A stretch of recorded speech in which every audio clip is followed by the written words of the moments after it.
മറാത്തി സിനിമയിൽ നിന്നും തെലുങ്കിലേക്കും പിന്നീട് ബോളിവുഡിലേക്കുമൊക്കെ സജീവമായ നടിയാണ് മൃണാൾ താക്കൂർ. അഭിനയിച്ചു തുടങ്ങിയ സമയത്ത് സിനിമയിൽ നല്ല അവസരങ്ങൾ തന്നെ തേടി വന്നിട്ടുണ്ടെന്നും എന്നാൽ പിന്നീട് കുറഞ്ഞുവെന്നും നടി വെളിപ്പെടുത്തിയിരുന്നു. എന്നാൽ അടുത്തിടെ ഒരു അഭിമുഖത്തിൽ സിനിമയിലെ അവസരങ്ങൾ തനിക്ക് നഷ്ടപ്പെട്ടതിന്റെ കാരണത്തെപ്പറ്റി താരം തന്നെ വെളിപ്പെടുത്തിയിരിക്കുകയാണ്. മാതാപിതാക്കളുടെ ചില കടുംപിടുത്തമാണ് തനിക്ക് നഷ്ടങ്ങൾ വരാൻ കാരണമായത്. പിന്നീട് താൻ അവരെ കൊണ്ട് എങ്ങനെ സമ്മതിപ്പിച്ചുവെന്നും താരം പറയുന്നു. 2014 മറാത്തി സിനിമയിലൂടെയാണ് മൃണാൾ താക്കൂർ സിനിമയിൽ അരങ്ങേറ്റം കുറിക്കുന്നത്.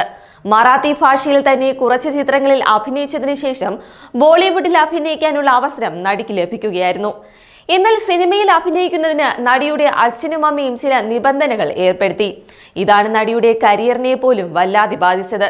ചുംബന രംഗങ്ങളിലും അശ്ലീല രംഗങ്ങളിലും അഭിനയിക്കരുതെന്നാണ് മൃണാളിനോട് ആദ്യമേ തന്നെ അച്ഛനും അമ്മയും പറഞ്ഞത്. എന്നാൽ അങ്ങനെ ഒരു കണ്ടീഷൻ വെച്ചതിനാൽ നിരവധി സിനിമകളിലെ അവസരങ്ങൾ താരത്തിന് നഷ്ടമാകുകയായിരുന്നു. അഭിനേത്രിയാകുക എന്ന തന്റെ ആഗ്രഹം ഒരു ഘട്ടത്തിൽ നടക്കാതിരിക്കാനും ഇതൊരു കാരണമായി മാറുമോ എന്ന ഭയം മൃണാളിന് വന്നു. ഇതോടെ മാതാപിതാക്കളെ താരം തന്നെ പറഞ്ഞ് മനസ്സിലാക്കുകയായിരുന്നു. അതിനുശേഷമാണ് തനിക്ക് പല സിനിമകളിലും അഭിനയിക്കാൻ അവസരം ലഭിച്ചതെന്നും നടി പറയുന്നു.